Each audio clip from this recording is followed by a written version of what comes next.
Hoy hemos celebrado el martirio de San Juan Bautista. Y se me había ocurrido que siempre oímos hablar toda la vida aquí en la Iglesia de una figura, pero que apenas conocemos 4 generalidades. Así que pienso que voy a hablar de esta figura hoy para que así siempre que leamos el Evangelio de pronto cobre vida. Esta figura sea una figura de carne y hueso, no simplemente un nombre. Y esa figura es Herodes Antipas. ¿Quién era Herodes? Bueno, hay que partir del hecho, primero, de qué pasó con las dinastías de los reyes. Las dinastías de los reyes, tanto de Judá como de Israel, desaparecen en cuanto los asirios invaden Jerusalén. Son llevados todos como esclavos a esa tierra y después, además, aunque vuelven los judíos otra vez a su tierra, sin embargo hay una invasión en la época helenista, en la época de Alejandro Magno. Él conquista toda esa zona y esa zona todavía no era independiente, pertenecía al imperio asirio. Cuando él conquista el imperio asirio, automáticamente, de un plumazo, eso pasa a ser parte del imperio de Alejandro. El imperio de Alejandro, al morir, se divide entre sus generales.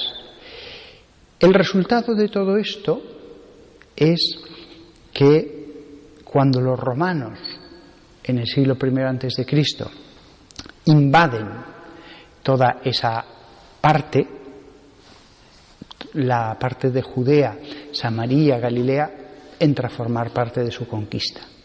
Ellos ya han vencido en esa región y sin mayor problema son los dueños de esa parte que no tenía grandes ejércitos. Y entonces Roma, que era muy pragmática, en el en el oriente del imperio, a veces usaba la figura de los reyes clientes. Es decir, en vez de poner allí a un magistrado romano y sus legionarios, a veces prefería mantener una dinastía que había llevado tiempo y que fueran ellos los que se encargaran de la administración. Ellos recibían los impuestos, pero la población estaba más contenta porque veían a los suyos gobernarles. Ciertamente que los ejércitos estaban en ese territorio, ciertamente que en cuanto quisieran podían quitar a ese rey, pero así se evitaban el tener que estar soportando revueltas continuas contra los invasores. Ponían a un rey de los suyos que nos pague como si nosotros fuéramos los administradores, que nos da lo mismo, que esté como rey. Y eso es lo que pasó con toda la Palestina, con toda la zona que iba de la Siria hasta ya el sur de Israel, que es un desierto, que colindaría ya con la península del Sinaí. Había habido una dinastía, la de los asmoneos. Estos procedían de los caudillos macabeos, que aparece en uno de los libros de la Biblia. Pues estos caudillos, una vez que ganaron esas guerras, siguieron gobernando Israel y al final se consolidaron como una dinastía. Pero los romanos prefirieron, por muchas razones que sería muy largo explicar, que fuera otra dinastía la que gobernara. Y les entregaron el trono de Israel a una dinastía idumea. Los idumeos eran del sur de Israel, estaban fuera del territorio de Israel. No eran israelitas, eran un pueblo de mercaderes, caravanas, etcétera, que estaba fuera. Y los israelitas nunca vieron a estos reyes, el primero de los cuales fue Herodes el Grande, nunca los vieron como algo propio. eran unos extranjeros que se habían afincado allí y que ahora les mandaban. Los romanos prefirieron dar el trono a esta monarquía porque iba a ser más fiel que no los propios nativos más fanáticos, más nacionalistas. Por otra parte, se aseguraban también el favor de toda la frontera más oriental a Israel. Y era una monarquía pues que estaba asentada. Así que prefirieron dárselo y era un modo también de asegurar otros territorios y asegurarse de que esos monarcas nacionalistas no se aliaran, por ejemplo, con los persas a condición de la independencia. Como veis, había razones de peso. Esto lo miraron en Roma, lo miró el emperador y dijo: se le concede a estos el trono. Herodes el Magno nunca fue bien considerado. Y eso que él se quiso hacer perdonar mucho su ascendencia extranjera e inició una gran política de construcciones con los impuestos que recibía. La más famosa de todas es el Templo de Jerusalén. Aunque él personalmente quizás no fuera muy creyente ni observante, pero él decidió: muy bien, queréis un gran símbolo, pues vais a tener un gran templo. El templo no era alto, el templo era una gran explanada que tuvo que hacer, que requirió un gran trabajo para ampliarla, y después extenso, con pórticos, pero no era un templo alto. A pesar de esto y de más detalles políticos, nunca fue querido. Se le llamó el Grande frente a sus hijos, también llamados Herodes, pero que realmente no llegaron a la altura de construcción de ellos. Y no llegaron por una razón. Porque Herodes Antipas, que es el que mandó matar a Juan el Bautista, Herodes el Grande fue el que mandó matar a los pequeños que había alrededor de toda la zona de Belén. Pues Herodes Antipas y sus dos hermanos fueron enviados a Roma. Roma dijo: tus hijos, envíanoslos aquí, que les enseñamos. Era un modo de que los monarcas fueran más fieles a Roma, un modo de que aprendieran bien la cultura de los romanos y así la quisieran más. Cuando hablamos de Herodes el Grande, imaginadlo como un rey oriental, como un rey de los persas, es decir, una túnica muy amplia, probablemente de tejidos lo más costosos posibles, quizás seda, muy colorido, con todos los dedos llenos de gruesos anillos, con un montón de collares, quizás incluso con pendientes, y su corona podía ser como las que habéis visto a veces en el Museo Arqueológico Nacional de los visigodos, una diadema muy gruesa con piedras, o quizás, más que una diadema, algo que se elevaba como un cilindro hacia arriba, un poco. Hay relieves de cómo eran estas coronas en el Oriente. Imaginadlo así. Pero Herodes, y más sus hijos que habían estudiado en Roma, que habían crecido en Roma, quizás en muchos momentos adoptaban vestiduras más típicamente romanas. Habría veces que vestirían más como reyes orientales, habría veces que su túnica y su atuendo sería más como los romanos.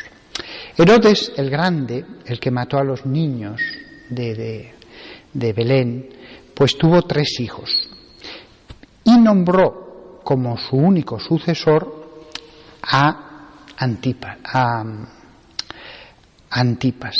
Pero el emperador Augusto decide dividir toda esa zona en 3 partes, entre Filipo y después Arquelao y Antipas. Antipas era rey de Samaria y de a ver si me acuerdo, bueno, no me acuerdo ahora de cómo se llama, pero de una zona que está tocando a Israel en el norte. Si os fijáis, el templo, Judea, todo eso estaba lejos, y eso pertenecía a su hermano. Pero su hermano tuvo muchos enfrentamientos con Antipas y al final el emperador decide que pierde su trono y que se va a encargar de la administración directamente un procónsul, un prefecto romano. Ahora empezamos a entender por qué cuando Jesús es juzgado en Jerusalén, en Cesarea, en toda la Judea, había un romano con pleno poder, con sus soldados allí. Y se nos dice que había un rey, el tetrarca, también llamado así. Se le llama tetrarca porque era en realidad un grado menos que rey. Su territorio no era suficientemente grande como para que lo consideraran rey, y a esos los llamaban exarca, y en este caso concreto, por alguna razón, lo llamaban tetrarca. Pues bien, cuando se entera que Jesús, Pilatos, es en realidad samaritano, es galileo, le dice, pues que lo juzgue entonces su rey, así me quito un problema. Ya sabéis que entonces este hombre tan político decide no juzgarlo, y aunque ve que se le habían entregado por envidia y que era un hombre inocente.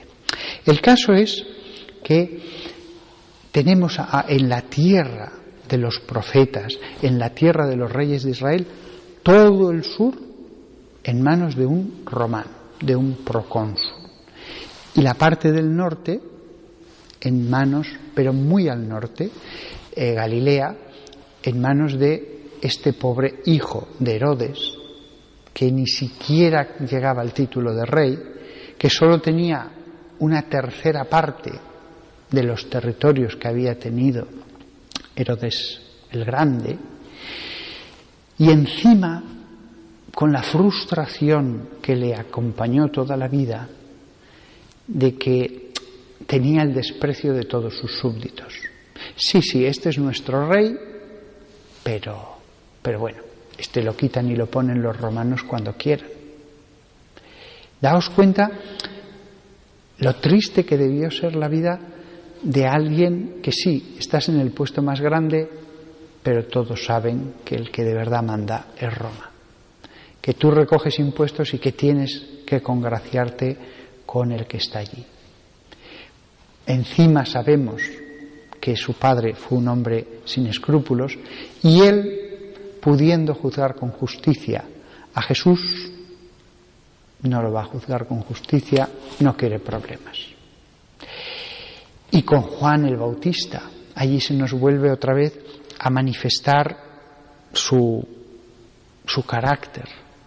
Un hombre injusto, un hombre inicuo, un hombre que Dios le concedió, aunque sea poco poder, pero algo podía haber hecho, y se dedicó pues a vivir bien, No hizo tantas construcciones ni tantas cosas como su padre. También es verdad que tenía menos territorio.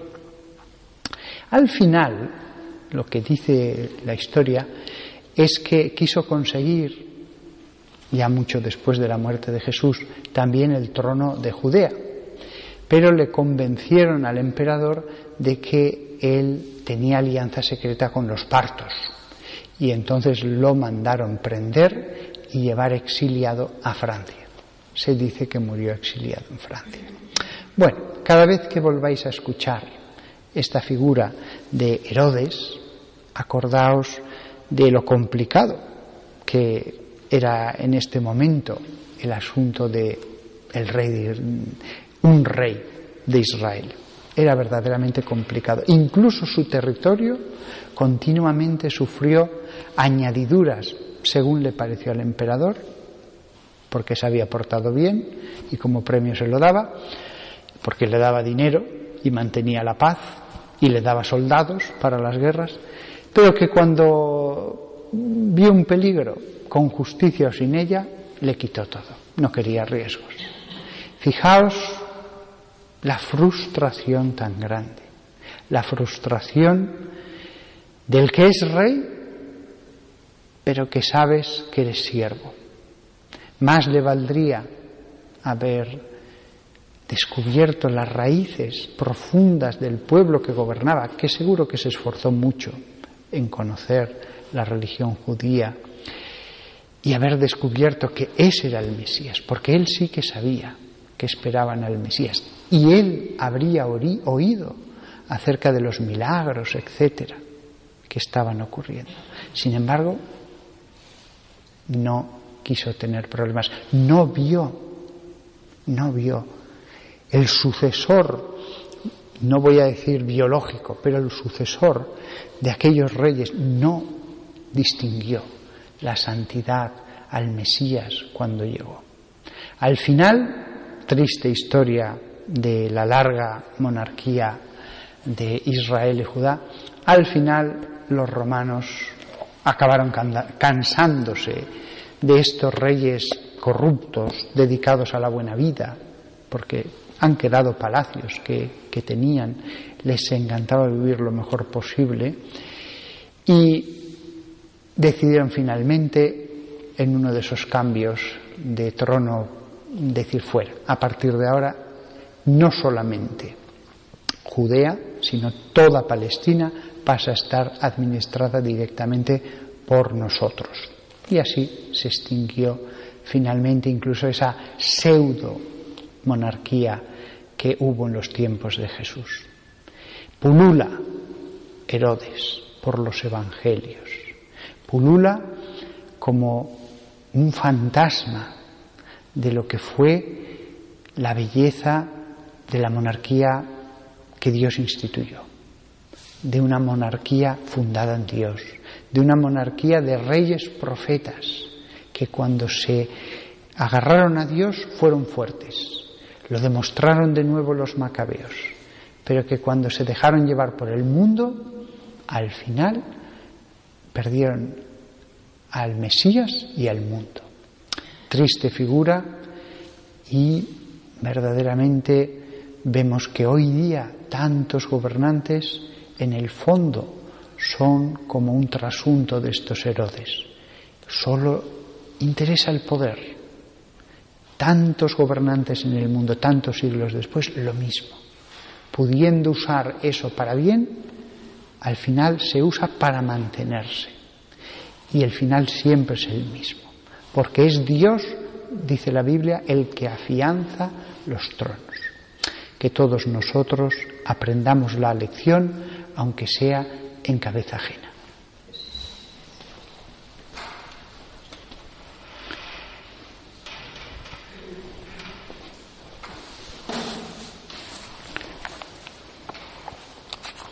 Creo en Dios, Padre Todopoderoso, Creador del cielo y de la tierra. Creo en Jesucristo, su único Hijo, nuestro Señor, que fue concebido